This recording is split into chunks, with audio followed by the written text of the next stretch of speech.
Guys রাত বাজতাছে 10:44। আমরা হাঁস কিনে আনছি, যে দেখেন আমি দেখাচ্ছি, এই যে হাঁসটা কিনে আনছি। এখন আমরা সবাই বাঁচতেছি হাঁসটা আজকে পাইছে, পরে রাত্রে খাবো আমরা সবাই মিলে। যে দেখেন আমরা বাইন চারে আছি, তো এখন বাঁচতেছে হচ্ছে 10:44 রাতি।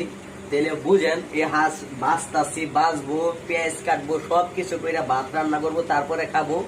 তো রাত্রি কটা বাজতে পারে বলেন? মিনিমাম 1-1:30 বাজবো। সকালে আবার 5টার সময় উঠে আবার ডিউটিতে যেতে হবো। দেখেন ব্যাচেলারদের কি কষ্ট। সবাই ভালো থাকবেন, সুস্থ থাকবেন, আমাদের জন্য দোয়া করবেন যাতে ভালোভাবে হাঁসের মাংস খাইতে পারি। সবার জন্য হাঁস খাওয়ার দাওয়াত রইল।